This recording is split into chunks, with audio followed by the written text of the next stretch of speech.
It's beast mode time!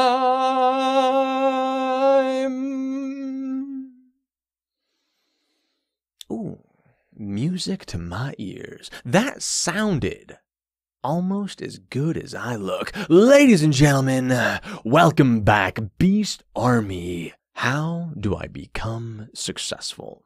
Now, there are a million grab bag answers you can give. An unsuccessful person can give a correct answer 98% of the time. Just reach into the grab bag. Work harder. Yeah, good enough. Have goals. Good enough. Be dedicated. Kind of the same thing as work harder, but different word. Good enough. Mind you, there's a difference between understanding something and actually being able to apply that, or being willing to apply that in the real world. Losing weight is not that complicated. Being in good shape is not that complicated. Eat less food, eat healthier food, and exercise more. And yet, most people in America are out of shape.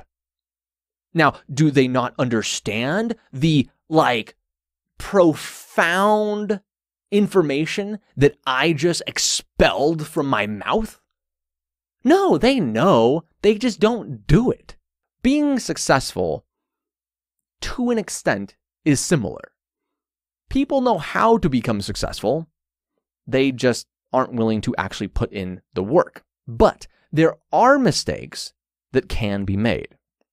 This is the most common mistake that I see. And it's because people are giving out, in my opinion, destructive advice. This is the one piece of advice that I wholeheartedly disagree with. I understand to an extent the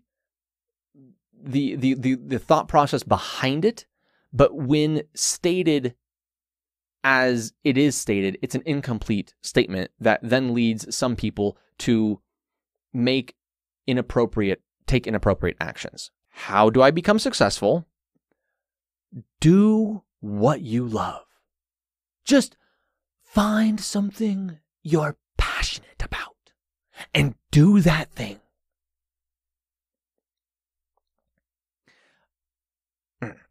Imagine a Venn diagram.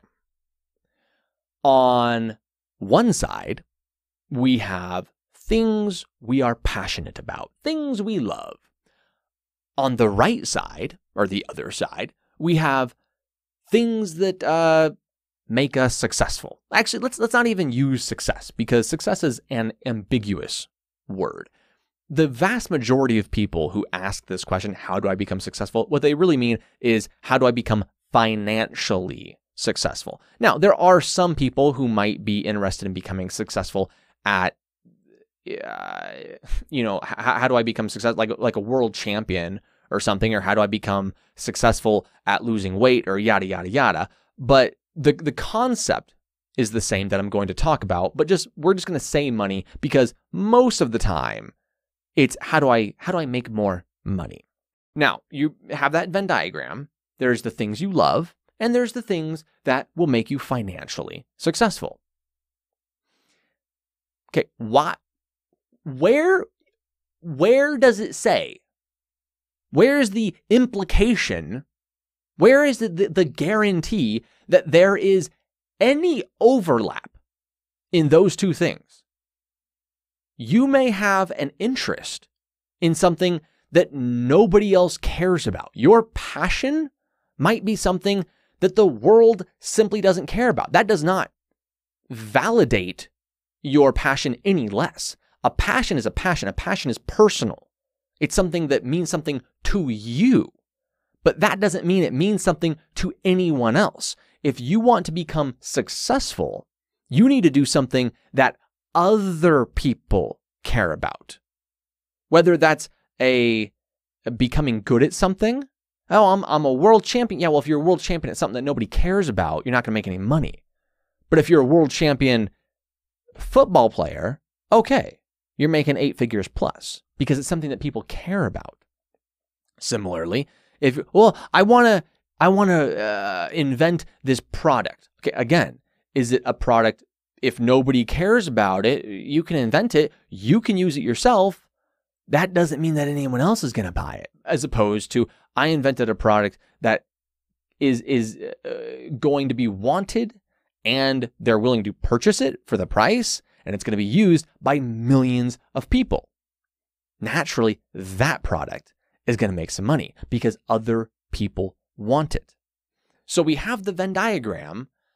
Remember, what you love and what makes money does not necessarily overlap. Now, let's say your Venn diagram, you're one of the lucky people. You're one of the lucky people where your Venn diagram does overlap a little bit. There's something that you love, and that same thing can also make you a lot of money. Okay, so let's take the traditional, aspirational, kind of creative type jobs. I want to be an actor. I want to be an actress. I want to be on the silver screen. I want to be loved by millions of people across the world. Okay. Does that person only do acting 100% of the time? Or do they also have to do things they don't want to do?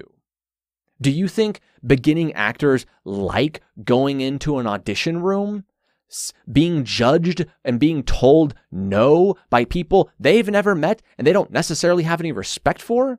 Do you think those actors like and enjoy and love and have a passion for being rejected?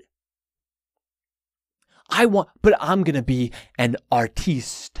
I'm going to paint. Okay. You painted your masterpiece. Okay, so now, I have to sell it. Okay. So, wait, so you're not an artist, you're a salesperson. No, but I don't want to like have to sell stuff. Oh, okay, so you're going to just paint stuff for yourself and you're still going to be broke. That's not success. If you want to be a successful painter, you have to sell your paintings. Do you think new painters like going into an art gallery and trying to literally give away their painting on consignment and get rejected? No thanks. Doesn't really fit the vibe we got here. We're already full. No thanks. That's fun. That sounds fun. Okay, let's say you want to be a writer. I am a writer, but I used to want to be a screenwriter. Professional writers. Do you think they like sitting in a trailer with some stupid actor who knows nothing about writing and think, yeah, I just don't really like any of this stuff. So why don't you just change all this stuff? Oh, okay. You're the star. Oh, okay. I'll say, yeah, that's the, just because it's not like I'm the professional writer here. Or you hand it in to, here, it's going to go to some executive assistant who's going to give you notes on your thing. Because again, executive assistant producers or whatever they're called, because they know more about writing than professional writers do. And yet they still have to do it. What is the point I'm trying to get across? Even if you're doing something you love, there are still things you have to do within that you're not going to love.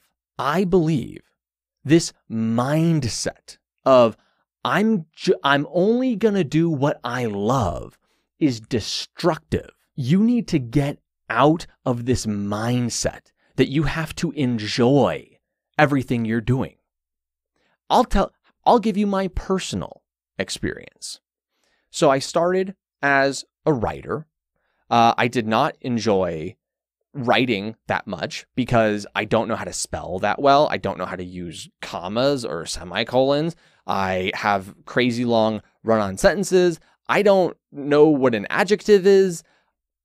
I don't know a lot of stuff. And then I record it. Okay, well, recording is fun to a degree, except for the fact that it gets crazy hot because before, when I was doing audio, I had a different type of a studio, and it's like airtight, no AC, you can't have any fans on, you're in this little small booth, it gets hecka hot.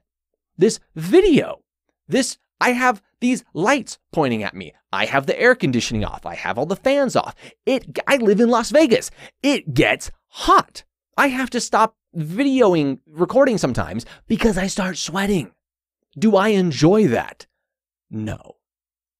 When I do an audiobook and I record something, I then have to edit the audio. Do I enjoy editing audio? No.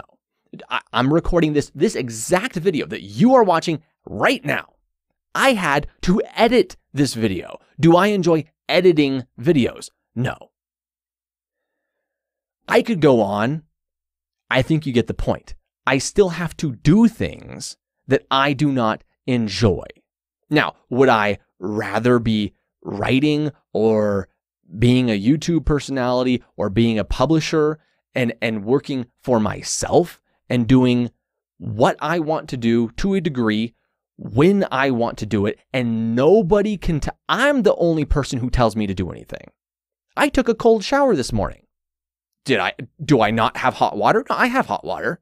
I'm like, yeah, I've been feeling a little bit like a wuss lately. I'm just gonna be completely honest. I'm like, you know what? I've been weak lately. I need to man up a little bit. I need to start hitting the gym a little bit more hard, and I'm gonna start taking some cold showers because I'm just being a little wussy right now. You have to be hard on yourself. Life is not about being in this little cradle and everyone's going to take care of me and I'm just going to do what I love. Dude, you're going to be a failure if that's your mentality. Your mentality has to be, I'm going to do whatever it takes. Now, I'm not saying you can't take what you love and hate into consideration.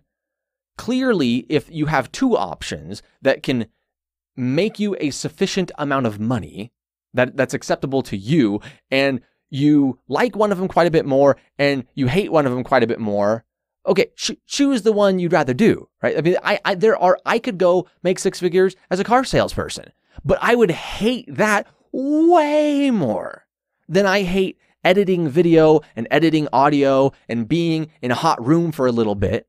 This is, I can't say I enjoy it, but this is the best option that I have available to me at this time. Because at the end of the day, I believe if you want to be successful, you have to push through some pain. It doesn't even really matter what it is, no matter how much you like it. I believe unless you are very lucky and you're one of the very rare few, you're going to have to do stuff you don't like. And even the very thing that you like will turn into a thing that just becomes work. I used to play poker for a living for a couple years when I was a kid. If you play poker like 5 hours a week, it's Friday night. All right, just finished up work. I'm gonna go hit the poker club, play a couple hours poker with the boys, get a free meal, have a free beer. Yeah, it's fun. You start getting good at it. Oh, I think I can do this professionally. Okay, so now instead of playing poker 5 hours a week, you play poker 60 hours a week. See how much you like it. See how much you like it after that fourth 10-hour day. How much do you really want to wake up in the morning and go hit the poker room again? Or you're like me, I played online. How much do you really want to stare at a computer screen for 10 hours? Like, okay, only 2 hours more. I want to do this because I love this. No, it's work. Get out of that mindset. I'm going to do it my love, man. You do what you need to do to be successful. And here's what I say. You want to do what you love? Do what you love. I'm going to do what it takes, and let's see who's going to win.